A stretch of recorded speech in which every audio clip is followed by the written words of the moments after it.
Perkenalkan, nama saya Jefferson Baswedan NIM 180301097. Di sini saya akan menjelaskan tentang pengolahan lahan rawa. Adapun jurnal yang saya review dalam pengolahan lahan ini adalah jurnal yang berjudul Drainase untuk Meningkatkan Kesuburan Lahan Rawa yang ditulis oleh Effendi, staf pengajar jurusan Teknik Sipil Politeknik Negeri Sriwijaya. Latar belakang: Indonesia memiliki lahan rawa yang cukup luas, kurang lebih 39,4 juta hektar. Dengan luasan tersebut, lahan rawa dapat membantu pemulihan krisis pangan yang terjadi sebagai upaya perluasan lahan pertanian. Oleh karena itu, perlu adanya pembenahan lahan rawa terlebih dahulu sebelum menempatkannya sebagai lahan pertanian. Rumusan masalah: bagaimana peran drainase bagi sektor pertanian pada lahan rawa? Yang kedua, bagaimana mekanisme drainase yang cocok diterapkan bagi sektor pertanian pada lahan rawa? Tujuan: menjelaskan pentingnya drainase dan menjelaskan konsep mekanisme drainase yang cocok pada sektor pertanian yang diterapkan pada lahan rawa. Drainase adalah suatu usaha untuk menyalurkan dan mengeringkan kelebihan air dari suatu wilayah ke wilayah lain. Dipandang juga sebagai hasil pekerjaan pertanian yang disempurnakan untuk berbagai keperluan seperti manajemen air, konservasi, dan lain sebagainya. Pengaruh drainase pada kondisi tanah pertanian, aerasi tanah, kelembaban tanah, transportasi nutrien dan pestisida, bahan-bahan beracun dan hama penyakit, erosi tanah dan banjir, suhu tanah. Rawa merupakan dataran rendah yang selalu tergenang air, baik yang bersifat sementara maupun sepanjang waktu. Rawa berdasarkan letaknya dibagi menjadi 3: rawa lebak atau kedalaman, rawa lembak pasang surut, rawa pantai atau pasang surut. Lahan rawa merupakan salah satu lahan marginal yang sangat potensial dikembangkan menjadi lahan pertanian baru. Namun pemanfaatannya masih kurang optimal akibat dari terbatasnya informasi mengenai kondisi dan karakteristik lahan ini. Kendala lain yaitu salinitas dan kandungan pirit yang tinggi. Usaha pengembangan pertanian pada lahan rawa didasarkan pada konsep pengaturan dan pengendalian air. Selama beberapa kurun waktu telah terdapat beberapa tahap pengaturan air pada lahan rawa, antara lain: tahap 1 low cost and simple technology dan open system, tahap 2 semi control system, tahap 3 full control system, tahap 4 menjadi bagian wilayah sungai.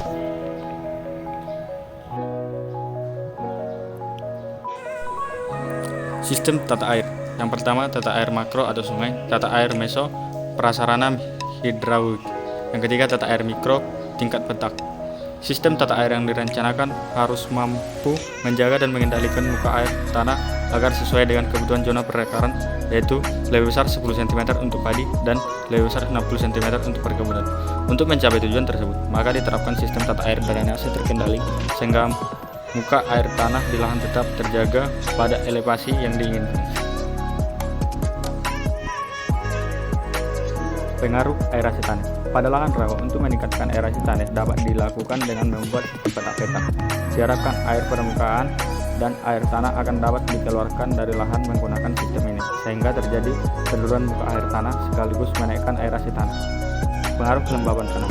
Ketika tanah mengalami kelembaban tinggi, maka terjadi penjenuhan tanah. Untuk mengatasinya dapat dilakukan dengan membuat saluran drainase permukaan dan drainase bawah permukaan. Pengaruh transportasi nutrien dan pestisida. Untuk menghindari drainase yang mengandung nutrien dan pestisida, drainase perlu dibuat menjadi saluran drainase terbuka atau open channel yang langsung dibuang ke saluran pembuang utama atau main drain. Pengaruh suhu tanah. Suhu tanah yang diinginkan menghambat pertumbuhan tanaman. Agar terjadi peningkatan suhu tanah, maka perlu adanya drainase. Drainase yang diperlukan berupa drainase permukaan karena proses membuang air akan semakin cepat. Pengaruh bahan-bahan beracun pada dan hama penyakit. Drainase membantu menghilangkan bahan-bahan beracun dan penyakit-penyakit yang mampu merugikan kesehatan manusia maupun terjadinya gagal panen. Drainase yang diperlukan adalah drainase permukaan dengan saluran terbuka atau open channel. Pengaruh erosi dan banjir. Drainase bawah tanah dapat mengurangi atau menghambat aliran air dan proses erosi pada tanah. Sedangkan untuk mencegah banjir dapat dilakukan dengan menambah kapasitas drainase. Konsep sistem drainase ada dua, yaitu pencucian lahan atau leaching, dan kedua drainase dangkal. Pencucian lahan. Kunci keberhasilan pengembangan rawa adalah pencucian lahan atau leaching agar tanah tidak asam, yaitu membuang bahan beracun atau toksik yang ada pada lahan rawa dengan proses drainase. Tanah yang dicuci adalah tanah pada zona perakaran. Drainase nakal yaitu membuat bahan beracun atau toksik dengan oksidasi dan drainase zona perakaran. Elevasi muka air tanah dijaga pada kedalaman 0,40 sampai 0,60 meter dari muka tanah melalui pembatasan saluran parit dangkal. Zona perakaran dibilas oleh air hujan yang turun. Dari dua metode sistem drainase, teridentifikasi bahwa racun atau toksik akan terbawa pada saat proses leaching, sehingga dapat mencemari air pada saluran kanal pembuangan. Untuk menghindari hal tersebut, dapat dilakukan dengan pengelontaran sistem jaringan drainasenya. Hal ini sangat penting terutama jika air dari kanal pembuangan juga dipakai untuk irigasi atau keperluan domestik lainnya. Drainase adalah usaha untuk memindahkan atau mengalirkan sejumlah kelebihan air dari suatu wilayah ke wilayah lainnya, sehingga diperoleh kondisi yang relatif kering. Drainase untuk lahan pertanian akan memengaruhi beberapa kondisi tanah, antara lain aerasi tanah, kelembaban tanah, transportasi nutrien dan pestisida, suhu tanah, bahan-bahan beracun dan penyakit, serta erosi tanah dan banjir. Konsep drainase yang dipakai adalah drainase dangkal dan pencucian lahan. Untuk meningkatkan aerasi tanah dilakukan dengan membuat lahan peta. Untuk mengurangi tingkat kelembaban tanah dilakukan dengan pembuatan drainase permukaan dan bawah permukaan.